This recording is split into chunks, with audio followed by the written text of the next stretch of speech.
Hello, everyone. Like Gina just said, my name is Angel Cabrales. I am a multimedia artist from El Paso, Texas. I'm also the assistant professor of sculpture at the University of Texas at El Paso. I received my BFA from Arizona State and my MFA from the University of North Texas. Just as a brief introduction of myself, I'm also an artist fellow for the Looking for America project out of Washington, D.C., and have shown throughout the nation in various institutes. And am also featured in the Icons and Symbols of the Borderland book by Diana Molina and La Frontera, Artists Along the Mexican-American Border by Stefan Falk. Next one. Like I said, I am from El Paso, and this is a photo of both El Paso and Juarez at night, just showing you that the city itself looks like one giant city. The border wall is splits the city in half right here along the river. But it didn't always have to be, it wasn't always like this. Growing up, next slide, please. Growing up, we were separated by the river, but we didn't have a wall. You would see people cross over back and forth. You'd see people walk through the river, come to work, and then walk right back over. Next slide. But this is what it looks like now, where the wall itself separates the city and the people. And it's changed the city dynamics of El Paso quite a bit. Growing up myself along this area, next slide, you can see how much different it is, and it changes the landscape, but also changes the way people are along the border. Growing up in the borderland, we used to always interact with each other, go across, come back and forth, go see luchadores on one side, come shopping on the other. And yet, in building these walls, we've been impacted by outside forces that have never really been to the border, but have all these assumptions of what's going on along our area. Next slide, please. You can see even along Mount Cristo Rey, you can see how the wall just cuts through. That's in the tri-state area of Chihuahua, Mexico, Sunland Park, New Mexico, and El Paso, Texas. Next slide. And as I said, a lot of the things that are changing is you see a lot of political play along our border now. This was during the refugee crisis with the children, where they started practicing police maneuvers on the bridge, shutting down the bridge as a show of strength. Next slide. And these, of course, are the detention camps for the children just outside of El Paso and Tornillo. You can see how there was nothing on the left and how fast that detainment center grew. It was called the Tender Care Detention Center because they were taking care of the children in that area. Next slide. We've also been impacted by private funders. This was a private wall that gouged our mountain, separating the border as well. Now we have, which is weird because nobody crossed through this area because it was so steep, but now we have a wall that you can drive through, and now people can actually get through in this area. Next slide. And this, of course, is more the political play. We never had barbed wire on the top of our fence until election day, this past election day, when Trump, last presidential election day, when Trump lost, they immediately put up double barbed wire on our fence the day after. So when it comes to my own work, next slide, I like trying to show the differences of what El Paso is like, what the border is actually like compared to what people think. El Paso has programs like Abrazos No Muros, next slide, which means hugs, not walls. And what this program does is it reunites families that have been separated by this wall so that they at least have one day where they can see each other once again. It is unfortunate that this program got suspended for a few years because of COVID. Next slide. But you can see how much this means to a lot of people that haven't seen each other for years. Next slide. So when it comes to my own work, I like playing upon the way people talk about migrants and immigrants, calling them illegal aliens, taking that xenophobic fear that is played upon and using sci-fi as a motif to talk about these issues to make it a little more palatable so that people don't get on the defensive right away. Next slide. So I created the It Came From Beyond the Border series. And I made B-movie posters for the shows themselves. Next slide. Which then led to the installations themselves, talking about the Dreamcatcher and Dream a Little Dream, which was taking those little kiddie rides that you would see at grocery stores and then turning them into immigration and custom enforcement vehicles to show the fear that these children are growing up with, and essentially showing the innocence that is lost when you never know if you're going to be taken away from the home that you've only known. So I like really making things that people can relate to, and yet twisting it on its side to bring about those different issues. Next slide. So along with that, there's a lot of sculpture that really tries to talk about the issues at hand, like the tender care detention centers, and showing them for the political piñatas that they are, taking these children and putting them, wrapping them up like candies in survival blankets, which are the blankets that they are actually given in the detention centers, and putting them in a 7-pointed piñata, which represents the 7 deadly sins in Mexican culture.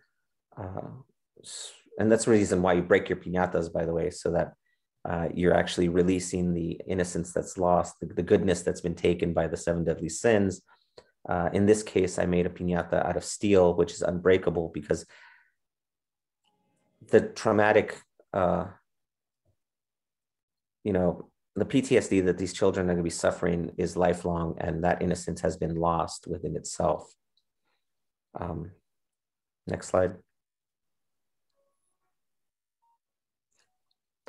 Along with that, I've also constructed playground series to use just to show also again, the border in itself, and using a playground as a metaphor along the border. Playgrounds themselves, as I've always thought of them as a child, was a place to make new friends, get along with people that you've never met. And I always saw our borderlands as a way to make new friends and get along with cultures and meet new people. In wrapping them up in chain link and cameras and floodlights, you're showing, you're securing it. You're protecting that playground. No one can get hurt in this playground now.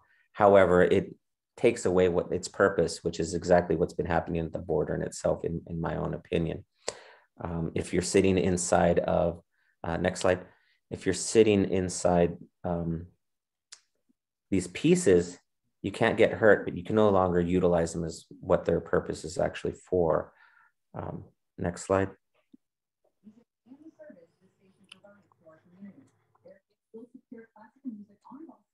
And next slide. So this is just like a small introduction of my own work. Next slide. That I wanted to show before I take you to the panelists themselves.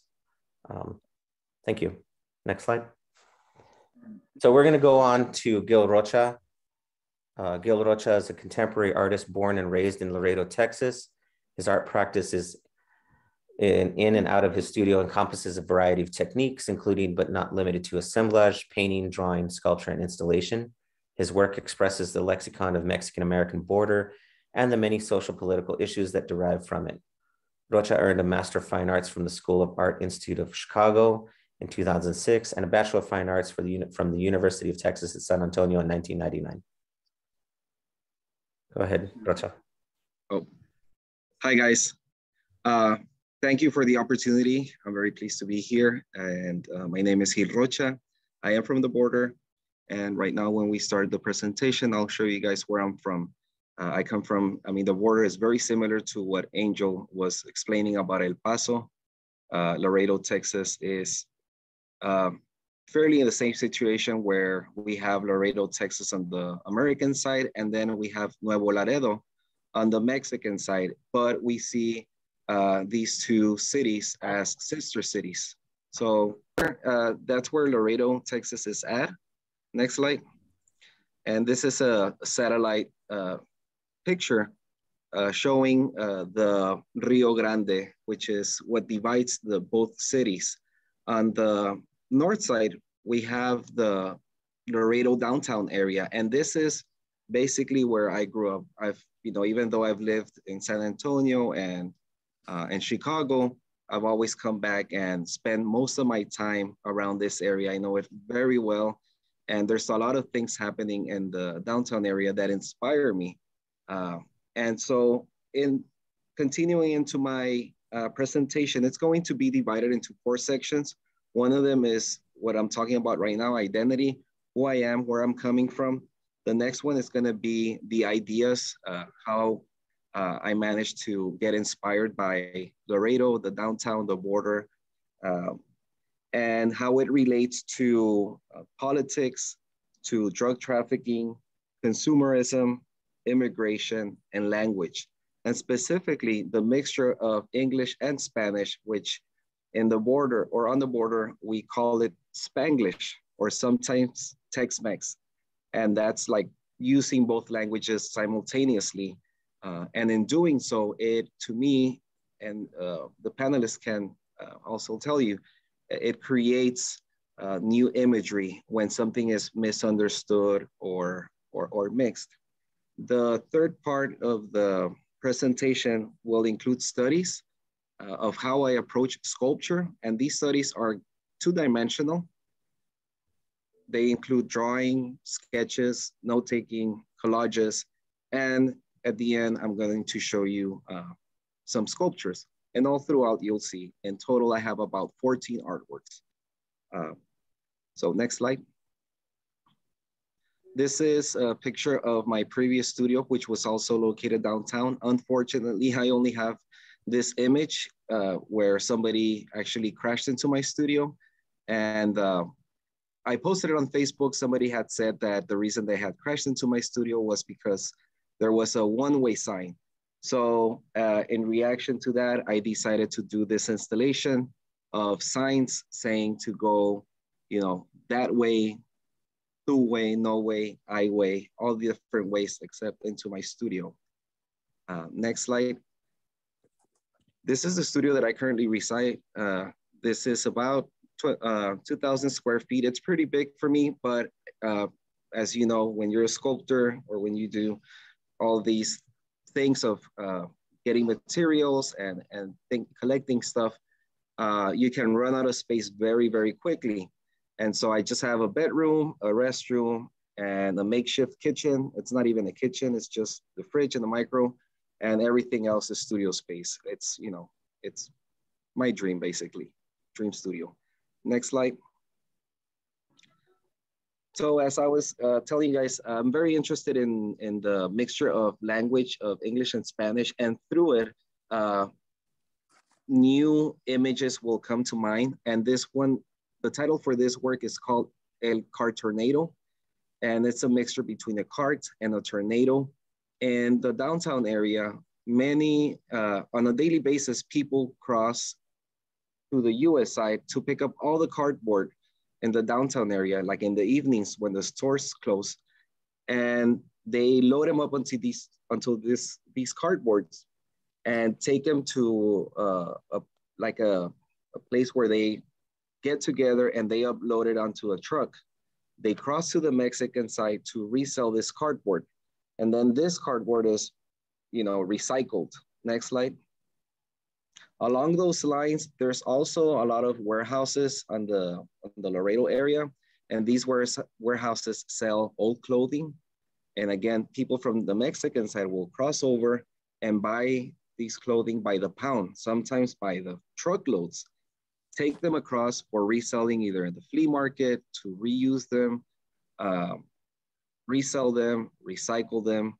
And so it almost, you know, it's kind of sad to see so much clothing just being stepped on. And the title for this work is called El Diablito, which translates to the little devil. Next slide.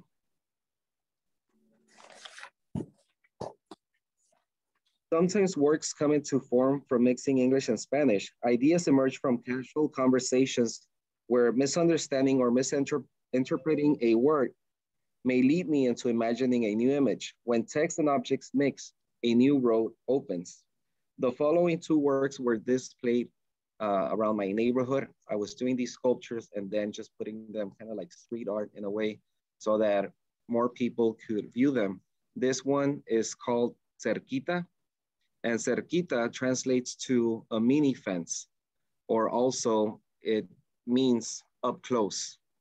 And in the background, I have a tire that I painted red. It has the word says retirada, which means far away, or also means retired. And what really interests me about this kind of work is that it's at multi-level, even though objectively it only has these two things with text. It has many different layers because coming from an English-speaking, I guess, audience, you could perceive it and interpret the work one way. Coming from a Spanish-speaking side, you would also see it a different way. But coming from the border, this, goes back and forth, and including like space, form, the visuals, but also conceptually, there's more to it that, gets mixed and matched from object to text and vice versa. Next image.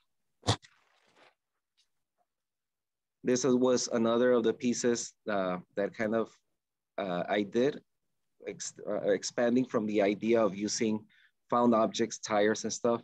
And I don't know if you guys can see, if you look right into the middle and in the background, when I went to go document this piece, I was fortunate enough to find that there was a guy resting underneath the tree. And I thought that that was the perfect, background for this sculpture piece, because there's a guy laying there that fell asleep and, it's tired or retired. And I think that's great. Next. So the works are developed through note-taking. As sculptor, you don't always have all the room that, that we would like. And so I tend to sketch a lot and do the collages so that I can save space, but they're more like for an exercise. I use it more as exercises. I don't really,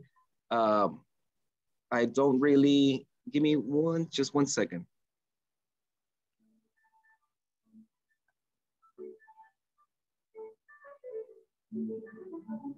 So I never illustrate my ideas to perfection. In other words, they're just as exercises, but once I start an actual piece, I go with the flow. Next slide. So I'll just show you a few of the other drawings and sketches that I do kind of in preparation to once I start a physical sculpture. Next slide. I also use photography, painting, all sorts of materials, doing it in 2-dimension, but thinking in 3-dimension. Next slide. Now, this is one of the 4 sculptures that I'm gonna show. This is kind of we're getting towards the end of my presentation. So found objects are repurposed to construct familiar objects that vary in meaning. More often than not, the approach I take to sculpture is immediate and based on reactions to the dialogue created by 2 objects.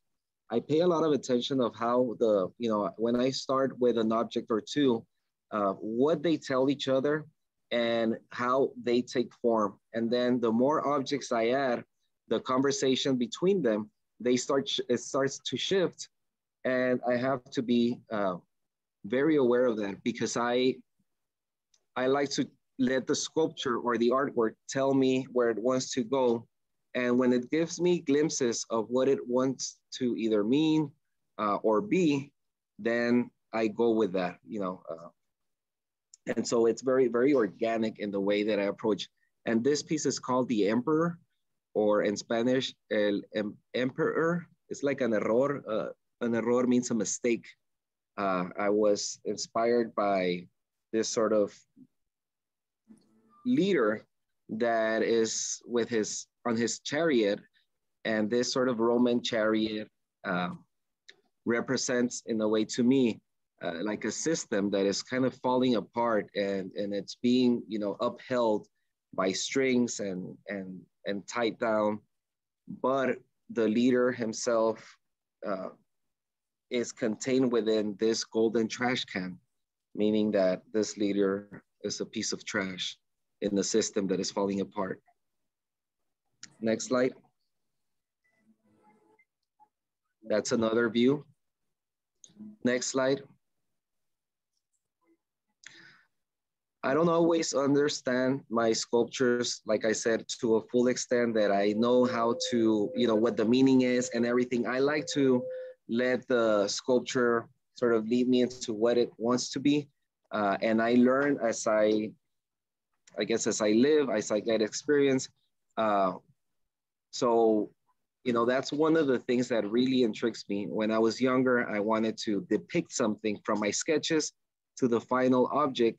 And in this case, I just used the sketches as practice, but then the final object is something that makes me also the viewer, and it makes me interpret it as I live on.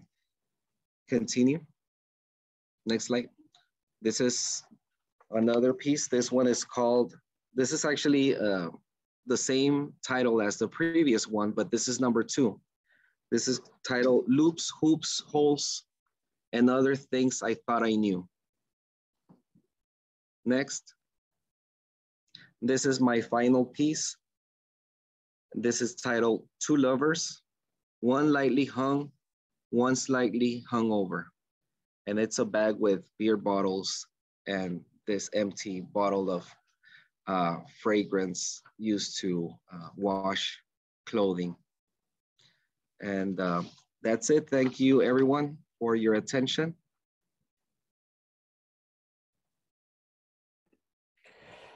Thank you, Rocha. Next up, we have Salvador De La Torre. Salvador is a Mexican-born, Texas-raised artist, educator, and storyteller based in Southern California.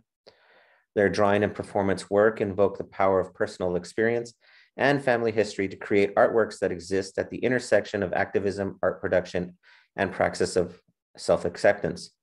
Their work engages politics of migration, memory, queerness, and gender in ways that remind us of the power and solidarity that exists in everyday gestures. De La Torre's production opens channels for theorizing vulnerability, intimacy, and proximity as radical undertakings in the space of the borderlands and beyond. In doing so, their work forges complex narratives of joy, struggle, adaptability, exhaustion, and tenderness as counter-narratives that assert the wholeness, nuance, and humanity of immigrant communities and queer subjectivities. Salvador earned a BA from Texas A&M International University and an MFA from California State University, Fullerton. Salvador? Yeah, can you all hear me? Yes. Okay. Very cool. Can we go to my first slide, please? So I have an extensive body of work, and they're all extremely different and that vary in like drawing, performance, photography, and some sculpture. But I decided that for just the time frame that we have, I'm going to stick to just talking about 2 projects. And the first one I'll talk about is, I titled it Antes Muerta que Sencilla, which translates to I'd rather be dead than simple, or simple is not like the best translation. It's like kind of like more like basic. But if we can see the next slide, please. And so this project started because my niece was interviewing my mom over during like a Christmas vacation, a holiday vacation, on the ways that she I immigrated the border. And this is like a story that I heard many times in my life.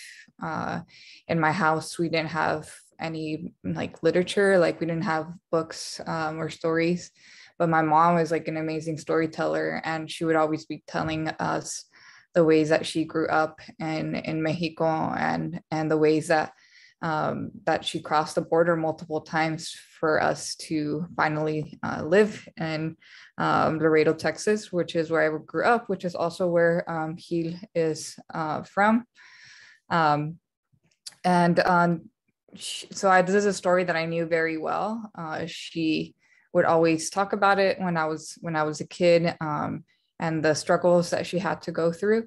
But one of the things that she never mentioned in this story is that she crossed the border one time, in one of the occasions that she crossed, in a pair of red wedge like heels. And she was doing that because on the other side, my dad was waiting for her. And so she wanted to, like appear really like cute and attractive for him. And so I was just like blown away that like she was running through the water and desert in Tijuana in order to get to the other side, and then also to meet my dad and still look cute, even though she didn't, the shoes didn't make it out quite so good at the end of this trajectory. We can go to the next slide.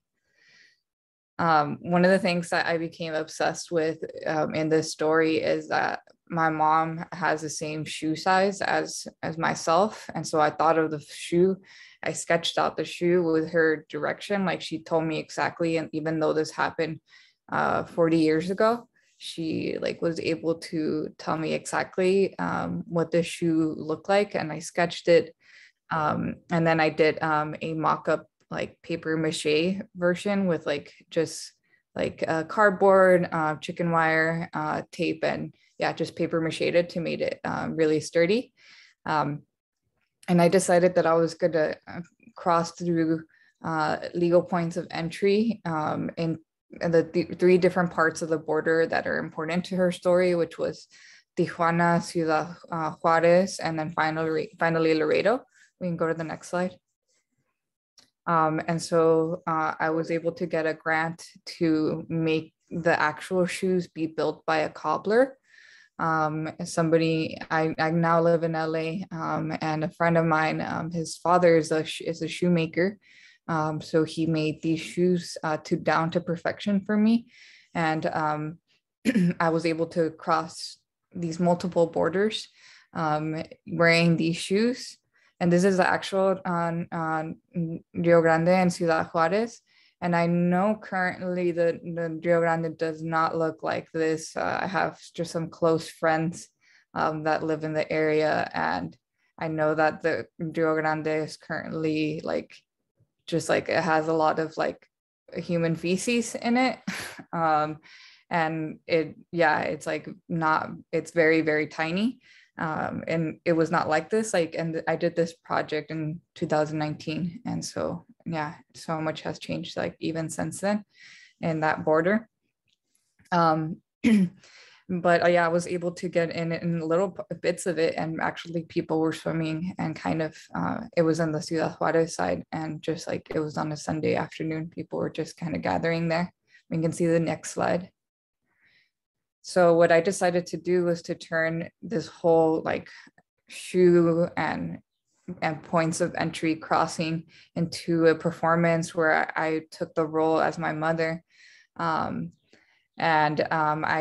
dressed as her. I got the shoes made, and I got an outfit made or bought to look like my mother. And then I dressed up my one of my best friends, who is also queer, to dress up like just like my dad. And I gathered his like outfit, like to make him look like my dad, and he waited for me on the other side.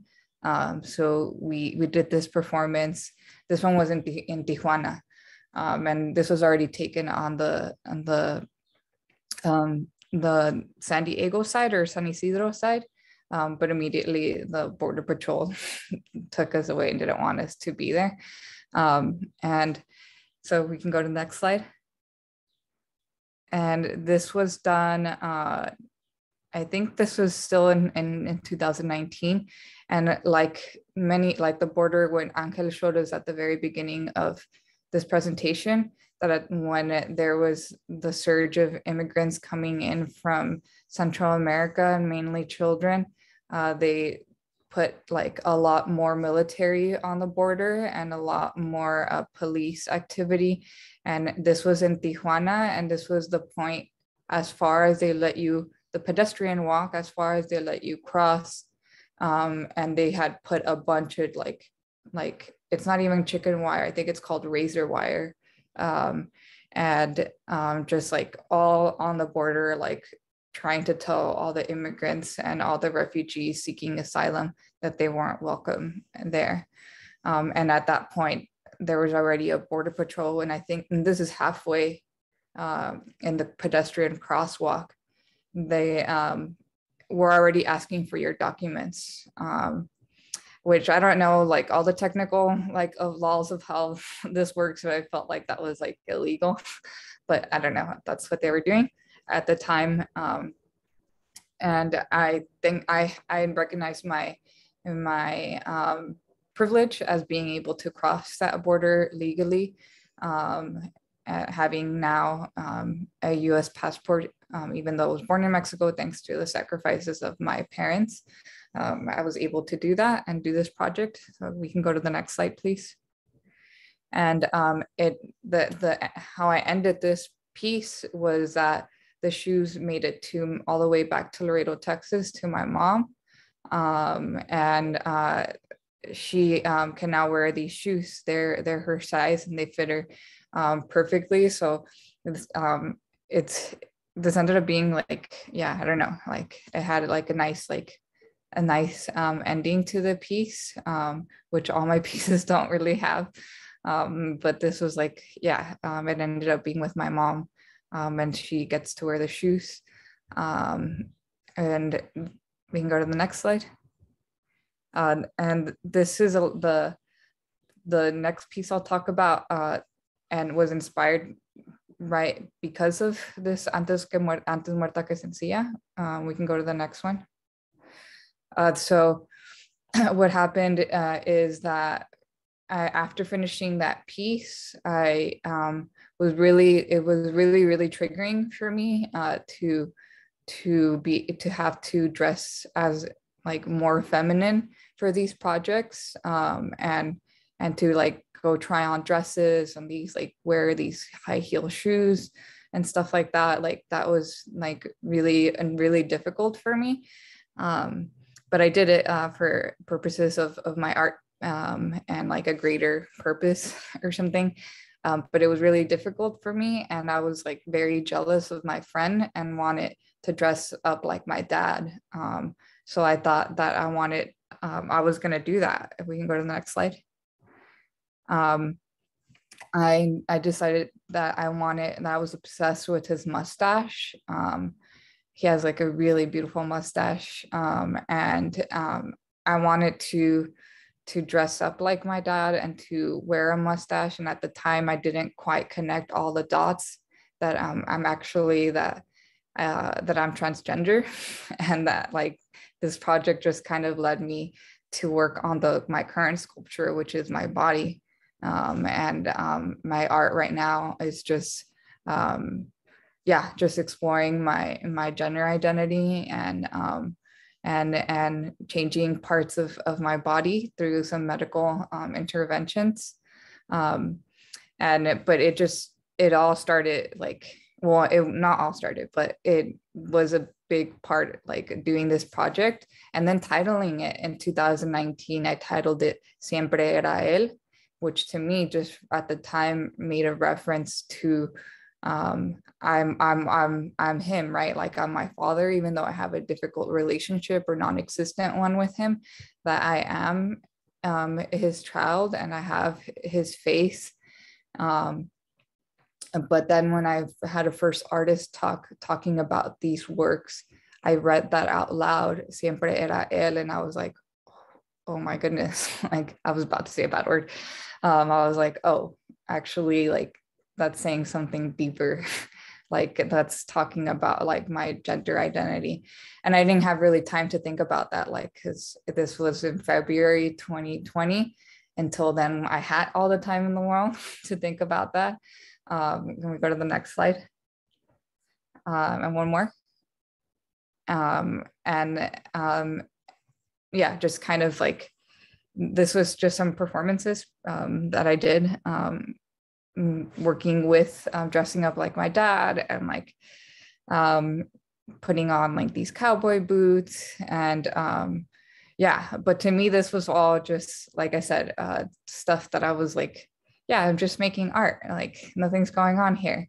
But it's like, really, it's like, oh no, like I'm like tapping into like something really deep, which the pandemic allowed me to do that, which was, yeah, like really tap into my transness.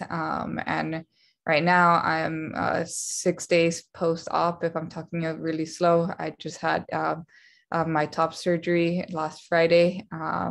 And so it's very, very exciting. And it's, yeah, like this piece is still continuing to emerge. It's not quite finished.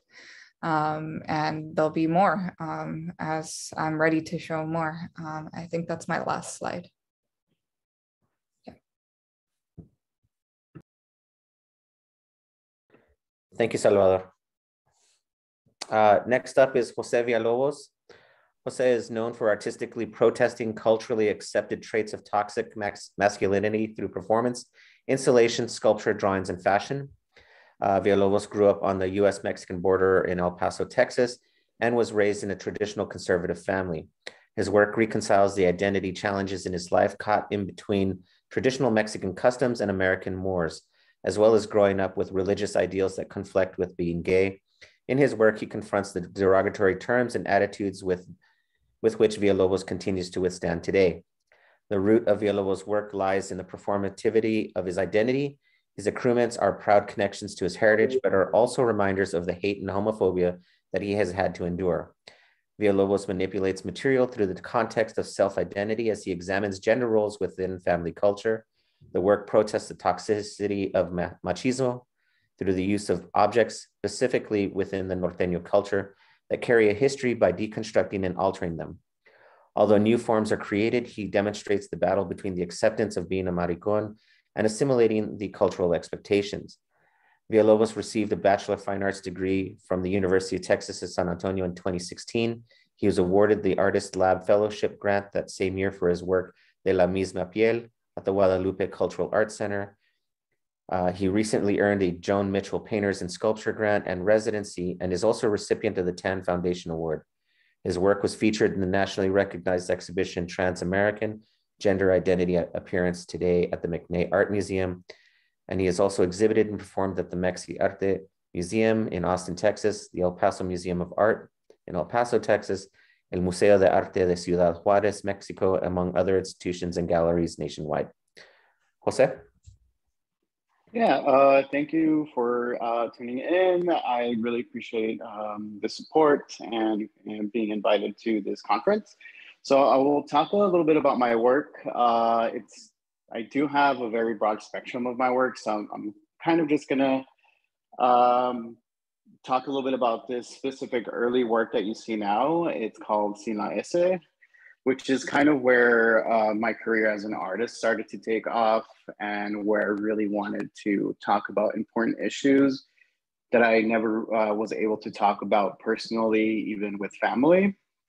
So my outlet was creating work and causing awareness through the use of my practice. So this specific work was exhibited at the Mexican Arte Museum in Austin when I was invited to the what was then the YLA exhibition.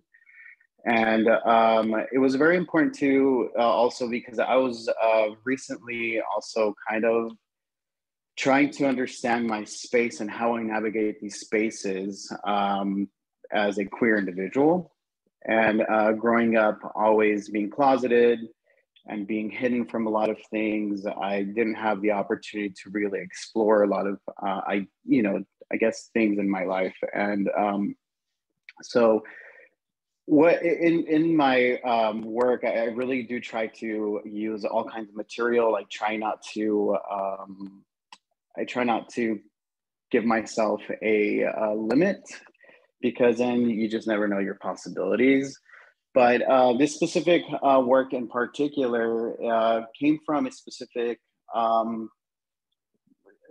of a personal issue that I had, was because even when I came out gay, or I came out of the closet as a queer individual, my family had this expectation of me having kids and having them the traditional way. And unfortunately, in that process, we talk about how it's important to continue the legacy and the bloodline, and to continue this idea of I guess having heirs, and continuing what is a strong bloodline, right, and pure bloodline. And so it kind of came back to, because of specific comment that was made. So I lost my father when I was the age of 10.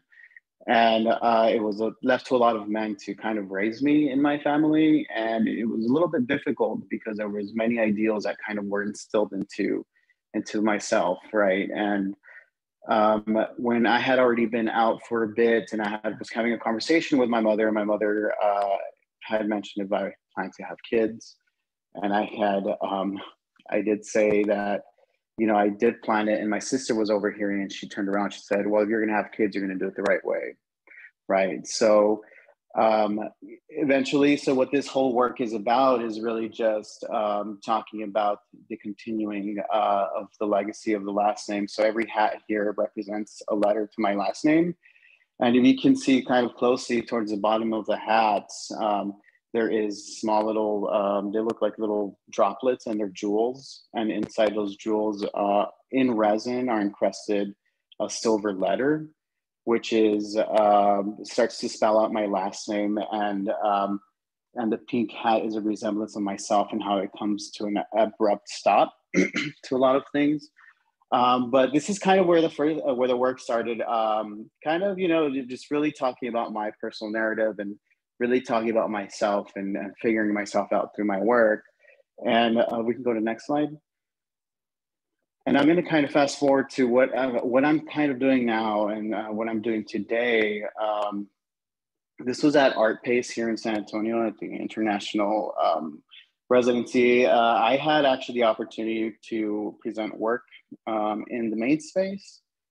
And I did research on the braceros, which is the migrant farm workers who would cross over, who were contracted during World War II to work the US lands. And what I created here is I recreated the bunks. And to me, this story was very important, because I was not sure about certain things. And the things that I was not sure about was like talking about and seeing all these images and doing this visual research of all these men in these camps and these different spaces. And we never hear anything about someone being queer in these spaces. So I kind of dove into a lot of research, and I came across a book by Mireya Loza, who wrote a book about the defiant braceros. And I came across a specific story that was very interesting.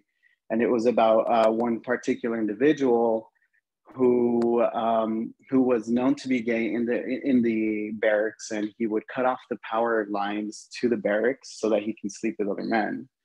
And to me, that was very, there's this kind of undertone of, kind of voyeurism, and kind of this idea that, that we see prominently in heterosexual settings, right? And this is kind of like, the reason why this was happening was because also it was something that needed to remain anonymous. So just the way I started using this, I was very interested in recreating the bunks that they slept in, and also we can go to the next slide, and including lights.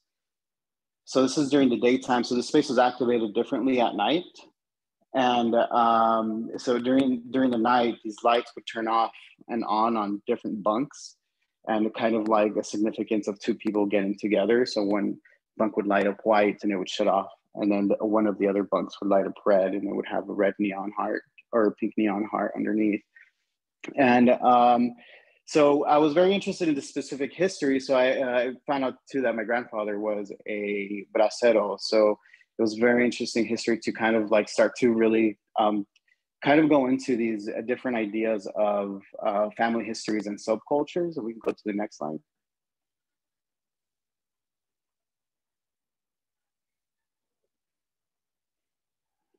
This is kind of just a close-up of how the lights would look at night. Next slide. So I had also the opportunity to work with the actual tools that were created, that were given to the braceros, which was, they were called El Cortito. And El Cortito was a short-handled hoe that they were given so that they can work the crops. And what I did is I recreated the specific size of these handles on these hoes, and I cut out the metal part so that the text would kind of shine through when the light was hitting them.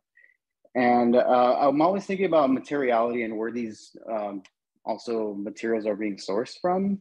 So these specific, the letters that are above the hose were actually constructed out of soil and water from the Rio Grande in El Paso. And also I went to the Rio Vista farm, which was one of the farms that the braceros were processed through when they would cross over.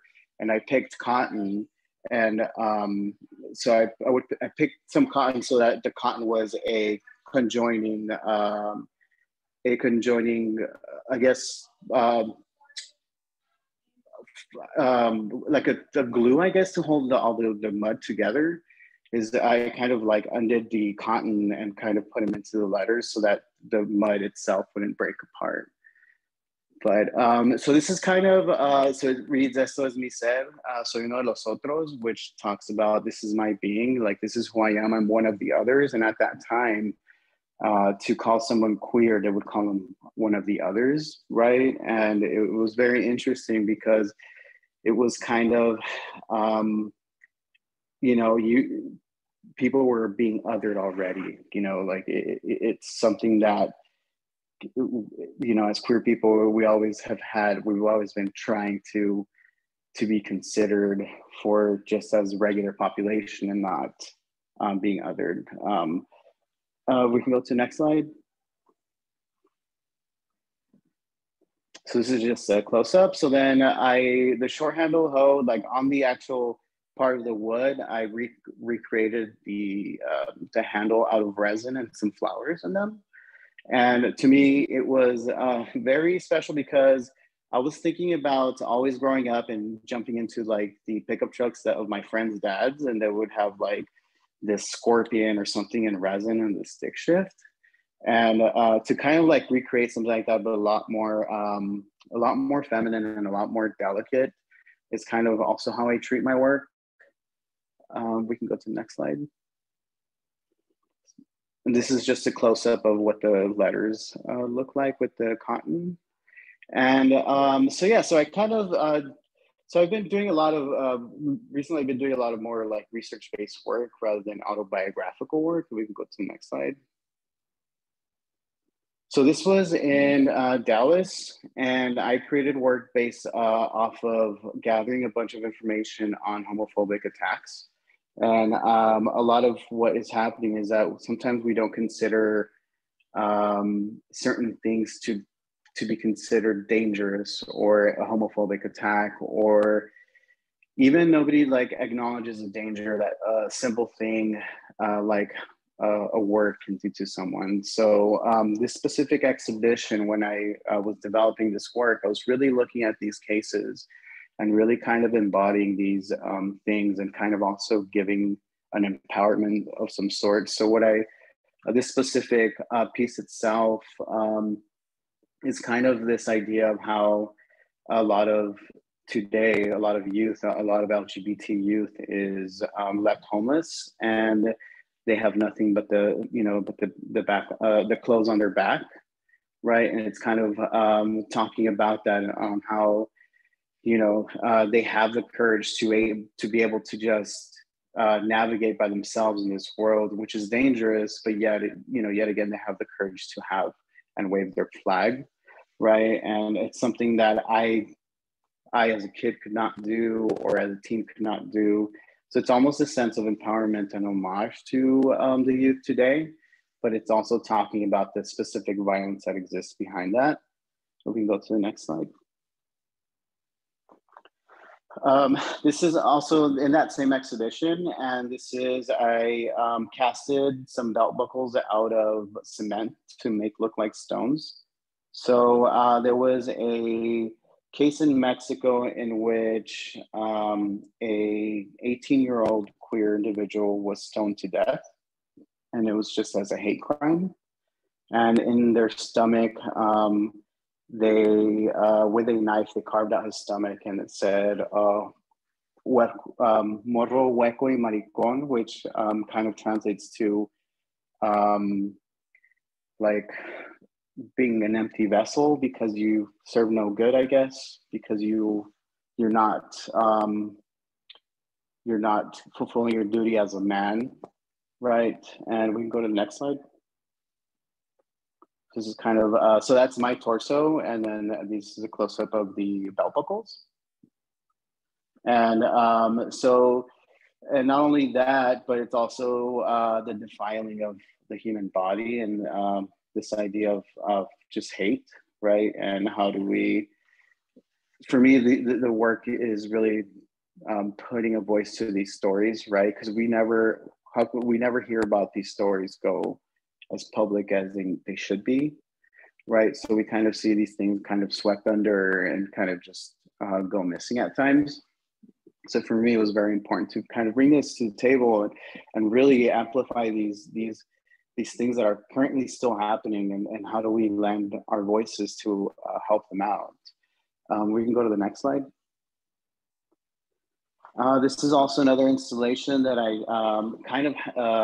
had last year in Chicago, which I kind of started going into subcultures and the violence of different things and how things are used to measure one's masculinity. So this exhibition was titled "The Measure of a Cock," right? And I mean, it's just kind of all in on the title itself. Next slide. So as a kid, I used to remember going to La Feria in Ciudad Juarez, and we would remember, you know, I would remember too that all the men would go see the cockfights, right? And it was all about betting, but it's also how the word cock is used to measure masculinity itself in a lot of things. Next slide.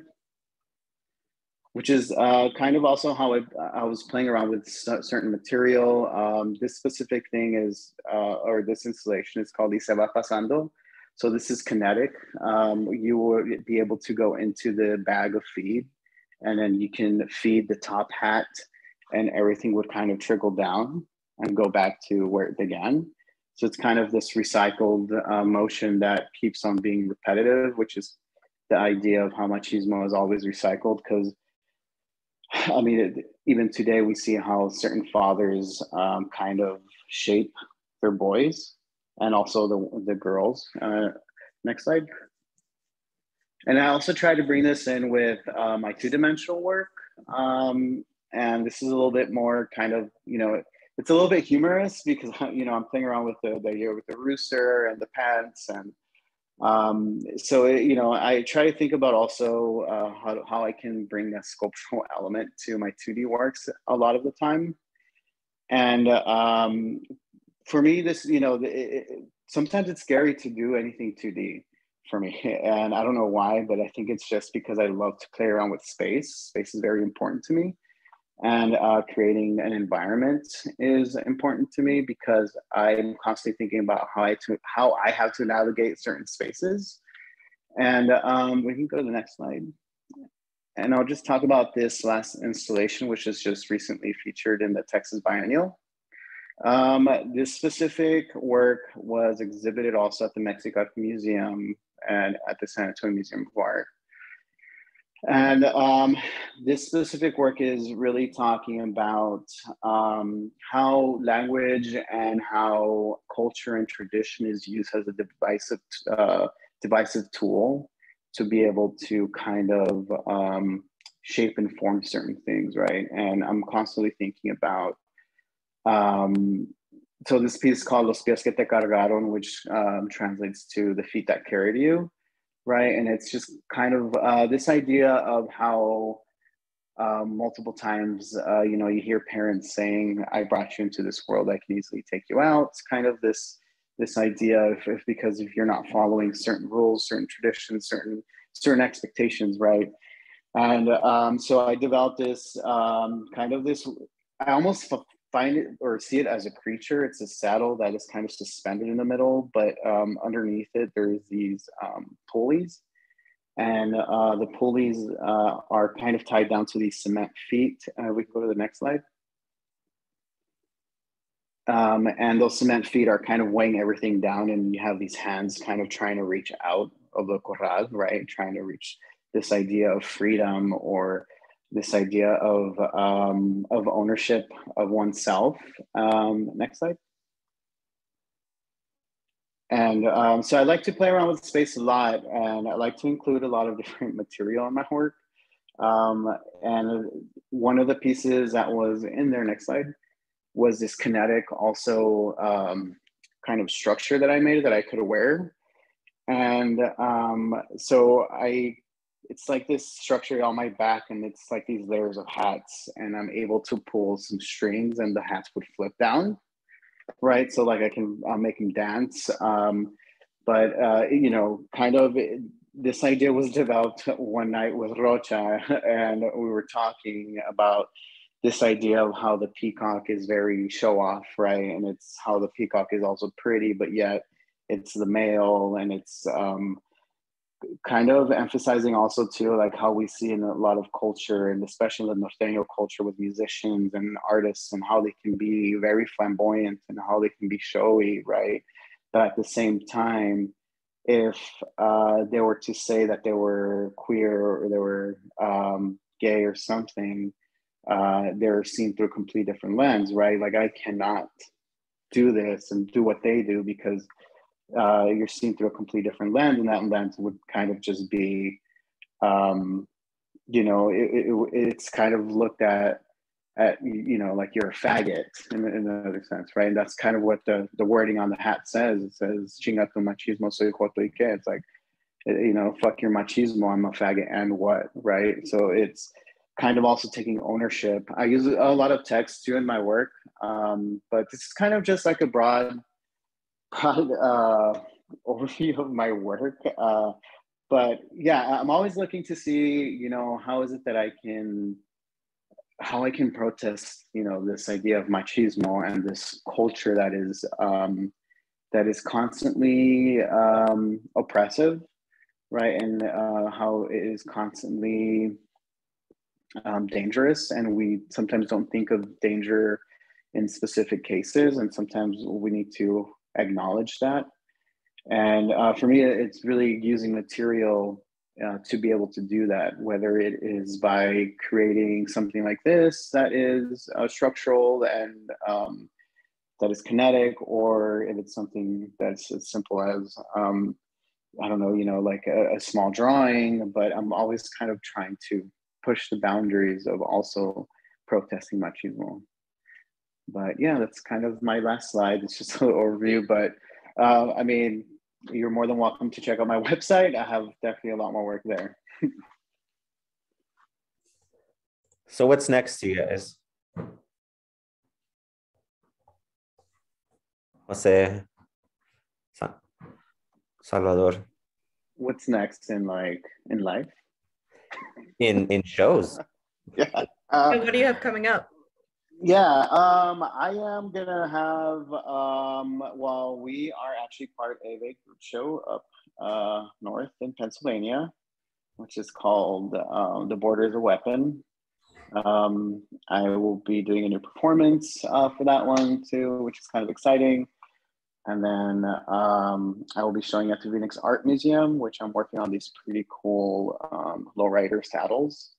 And I'm kind of ready to show the world. And there's a lot of big projects coming up, and it's just kind of slowly developing. But I think that's kind of decided this year. I'm going to give myself some time to really work on my big stuff rather than saying yes to every little thing.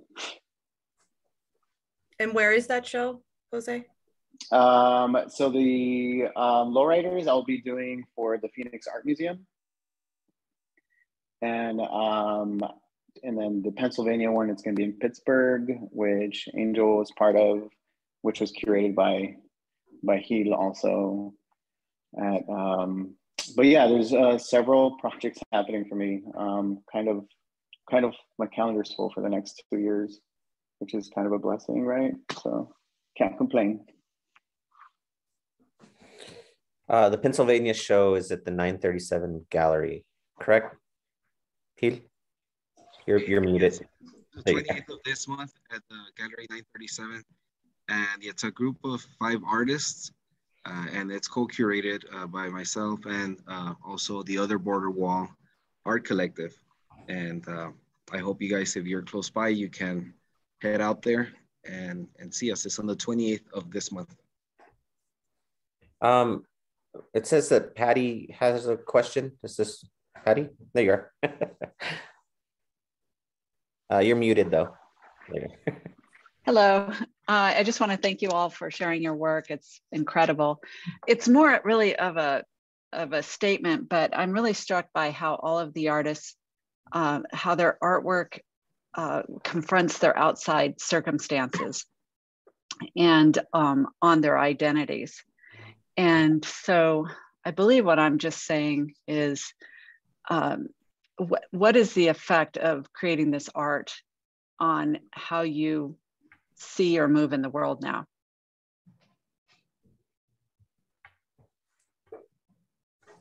Anybody want to answer?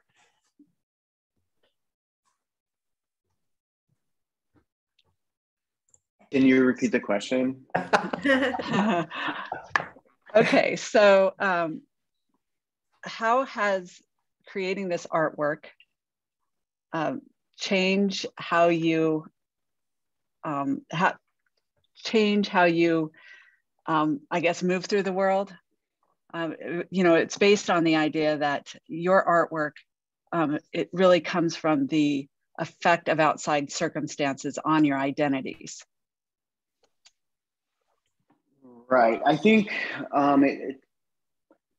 it just depends, right? I guess in my case, it has changed it to that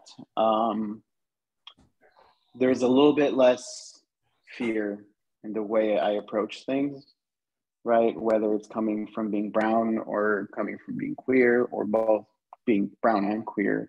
But it's also, for me, it's a sense of empowerment and empowering other people, specifically within the queer community. I'll give you a perfect example of something. I did a performance one in the Valley here in Texas, and I did it at the South Texas College, and I did a performance, and that was the first time that I really began to see the impact that the work was doing on itself, right, by itself. There was this individual who came up to me, and she gave me the world's biggest hug, and she just started crying. And she said, "Thank you for everything that you're doing." Because we are so afraid to talk about certain things that at this point, I know that I have an advantage, but I know that I have the platform to talk about these issues and to help empower other people. That's how I see myself navigating spaces now is, yeah, I mean, I'm putting myself in danger because I'm putting myself out there, and I am really exposing and becoming vulnerable to people by whether it's I'm performing or whether it's just the work itself. But I just feel that navigating and navigating with a sense of empowerment is kind of how I navigate now and how I do things, because I know that the work itself is doing something without me having to do that extra push.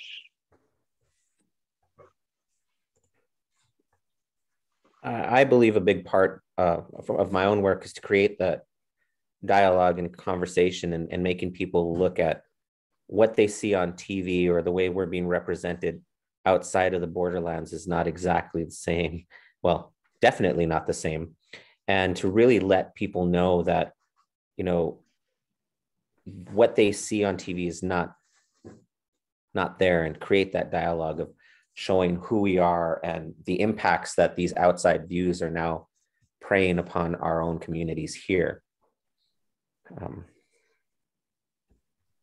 And I think also aside from that, we have this advantage where, across the races, cultures, and all this, we have art. And so that in itself is a language that we can all understand. And it gives us that, concrete, or at least that platform to begin opening, to understand like the differences between each other.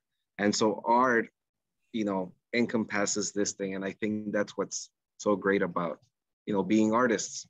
Like we can, like Jose says, like speak for ourselves, look deeper into ourselves, but at the same time, explore how we can open dialogue for somebody else. And to extend that into Selena's question, asking how the work speaks to communities further, closer, away to the borderland communities. I think that's one of the biggest things, is showing the work outside of the borderlands, showing the work out in Pittsburgh and showing what our world is like, on the East Coast, showing it over on the West Coast and in the Midwest. As you show the work out there, you can really create those dialogues further and really show who we are. Yeah, I think too, the importance about showing work outside of the border, right, or bordering cities, is that we start to, in my case, I think this is also across the board, right, is that no matter what space you're in, whether you're here in the United States, whether you're not, whether you're overseas, racism, homophobia, all of these issues still exist in every single space, right? So I've had that question before, to where they asked me, do you think that your work can speak to a different community? And my response is exactly that homophobia and machismo and racism exists in all spaces. So of course, for me, there is no kind of special reason to be only showing, along the border, because it kind of lends itself to all over. Thomas Stritch raised his hand. Tom, where are you? All right. Yeah, so it seems to me that in all these works, there's kind of an element that seems to be this sort of toxic masculinity, whether it's sort of aggressive authoritarianism or machismo or a kind of denigration of queer and other types of gender issues. So my question is how can one confront or enter into a dialogue with this kind of masculinity without them feeling threatened, or they sort of creating an immediate sort of defensive reaction? Does anybody have any thoughts on that? That's one of the reasons I actually try to use nostalgia and find things that people can identify with first, as a way to disarm them, such as using, like little kitty cars that you would find at the grocery stores, or movie posters, or sci-fi, or toys in themselves. So they hit this nostalgia point and it opens them up, and then they actually have to think of what they're looking at and then see the issue that's at hand. But that's my own work. What about you guys?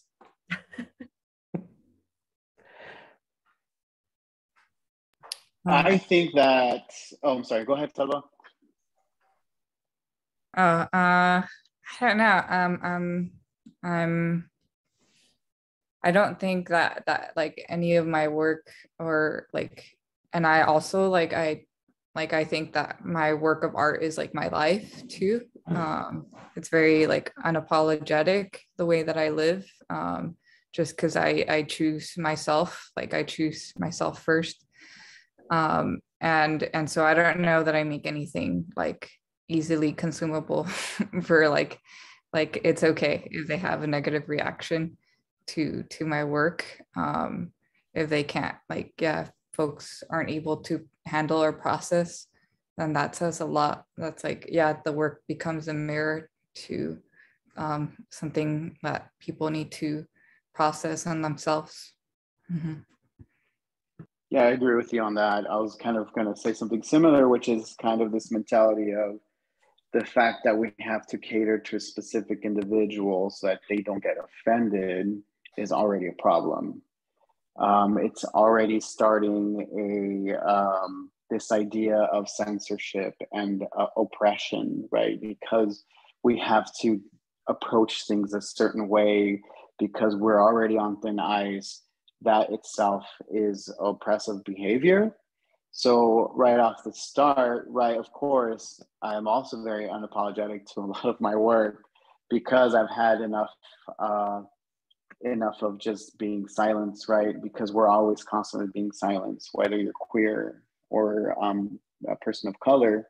That is our history. And we do it also, we are taught to be silent because we need to assimilate to our environment to protect ourselves. And if that silence continues, then there's no progression whatsoever, right? We can never advance, which if there is a negative reaction, then also like I do welcome it because getting, whether it's a negative reaction, positive reaction, you know, the work is doing what it's supposed to do.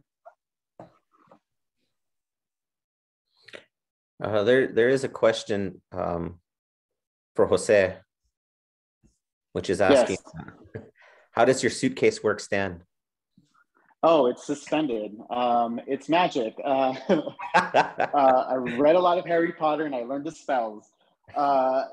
It's suspended. So all of the, so everything on there is suspended with monofilament wire, which is fishing line. I just use 50-pound wires and I create, God, that piece has like 7 anchors. So it's, so there's enough weight. The suitcase is not filled with anything. It's just the horse pack that is heavy because it's wood and it's old.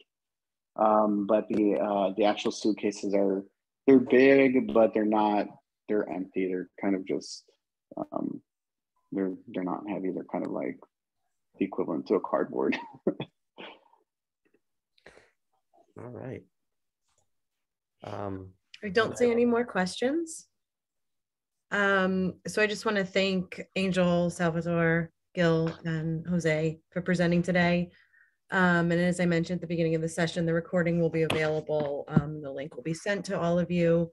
And also we'll include some links for example, the show that's coming up, just so everybody has that information as well. I just wanted to mention quickly, next month on February 16th is going to be our next installment in the series. We're having a full day university open house. We have a keynote planned with Michael Jones McKean, and some of our outstanding educator and student award recipients will be present for that. Registration is always free, and it's going to be open next week. So I just want to thank you all again, and I hope you have a great rest of your day. Thank you so much. Thank you again.